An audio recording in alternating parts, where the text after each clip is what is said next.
છોટાઉદેપુર જિલ્લાના પુણ્યવાડ ગામે આમ આદમી પાર્ટી દ્વારા ખૂબ મોટું મીટિંગનું આયોજન કરવામાં આવ્યું હતું। એ મીટિંગ ગ્રામજનોની પરવાનગી વગર અને ગેરકાયદેસર રીતે કરવામાં આવ્યું હતું એવું સંગ્રામ રાઠવાનું કહેવું છે। સંગ્રામ રાઠવા સોશિયલ મીડિયામાં એક વિડીયો વાયરલ થઈ રહ્યો છે। સંગ્રામ રાઠવાનો વિડીયો જોઈને આપણે સમજી શકીએ ભાઈ સંગ્રામ રાઠવા ખૂબ વિરોધ કરી રહ્યા છે આમ આદમી પાર્ટીને, કારણ કે સંગ્રામ રાઠવા જણાવ્યા મુજબ સંગ્રામ રાઠવા કહી રહ્યા છે કે છોટાઉદેપુર જિલ્લો આખો એક ભાજપનો ગઢ કહેવાય। ભાજપના ગઢમાં આમ આદમી પાર્ટીએ પગ પેસારો કરી રહ્યા છે અને આમ આદમી પાર્ટી એક હવે અમારા જિલ્લામાં અમારા ટ્રાઇબલ એરિયામાં જે આદિવાસી ભોળા લોકોને છેતરીને છેતરપિંડી કરીને હવે ઘણા નેતાઓ ઘણા જે કાર્યકરો ભાજપમાં હતા હવે આમ આદમી પાર્ટીમાં જોડાય છે, તો એમને લોભ લાલચ આપીને આમ આદમી પાર્ટીમાં લઈ જઈ રહ્યા છે આમ આદમી પાર્ટીવાળા, એવું સંગ્રામ રાઠવાનો સીધો આક્ષેપ છે। સંગ્રામ રાઠવા બીજું એ પણ કહી રહ્યા છે કે ભાઈ આમ આદમી પાર્ટી પહેલાં છોટાઉદેપુર જિલ્લામાં તાલુકા પંચાયતમાં, જિલ્લા પંચાયતમાં, પછી નગરપાલિકામાં પણ જે ચૂંટણી લડી હતી એમાં એક પણ સીટ ન જીતી।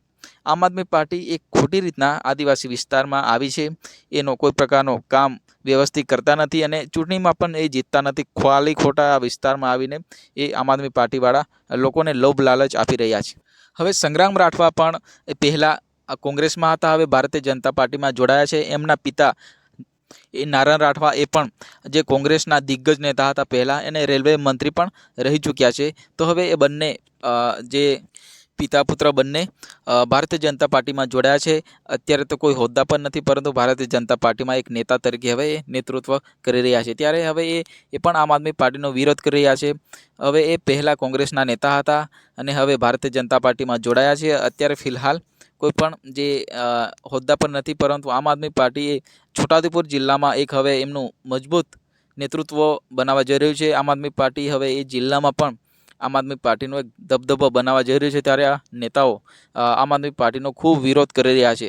જે સંગ્રામ રાઠવા છે એ આમ આદમી પાર્ટીને ખૂબ ચેતવણી આપી રહ્યા છે કે અમારા વિસ્તારમાં ખાલી ખોટના જે મિટિંગ ગેરકાયદેસર રીતે યોજી રહ્યા છો એનો ખુલ્લો વિરોધ કરી રહ્યો છું, એવું સંગ્રામ રાઠવાભાઈ કહી રહ્યા છે। તો ભારતીય જનતા પાર્ટીના ઘણા દિગ્ગજ નેતા એવા રાજેશ રાઠવા પણ આમ આદમી પાર્ટીમાં જોડાય, ઘણા કાર્યકરો સાથે લગભગ 6 થી 7 હજાર કાર્યકરો આમ આદમી પાર્ટી સાથે એ પોતે જોડાય અને એ ગામના લોકોને એમને પણ આમ આદમી પાર્ટીમાં જોડ્યા। તો હવે આવનારા જે ઇલેક્શન છે, જે તાલુકા પંચાયતની, જિલ્લા પંચાયત, એમાં હવે ખૂબ મોટો જે બદલાવ આવવાનો છે એવું આપણે અંદાજ લગાવી શકીએ, કારણ કે આવનારા દિવસોમાં હવે ઇલેક્શન નજીક છે ત્યારે આમ આદમી પાર્ટીમાં ઘણા લોકો જોડાઈ રહ્યા છે। તો હવે જે નેતાઓ છે એ આમ આદમી પાર્ટીમાં જઈ રહ્યા છે, તો અત્યારે પછી આપણે અંદાજ લગાવી શકીએ ભાઈ આવનારી જે ઇલેક્શન છે એમાં આમ આદમી પાર્ટીનો ખૂબ મોટો એક મજબૂત પકડ રહેશે અને એ છોટાઉદેપુર જિલ્લામાં પણ આમ આદમી પાર્ટી હવે એક મજબૂતાઈથી એમની પાર્ટી બનાવી લેશે।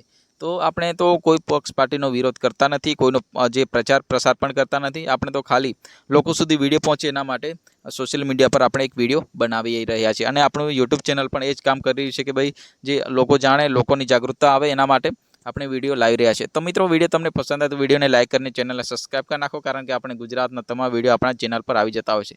તો ત્યાં સુધી વિડીયોમાં બસ આટલું જ, ફરી મળીશું તરત બીજા વિડીયો સાથે, ત્યાં સુધી જય હિન્દ, વંદે માતરમ।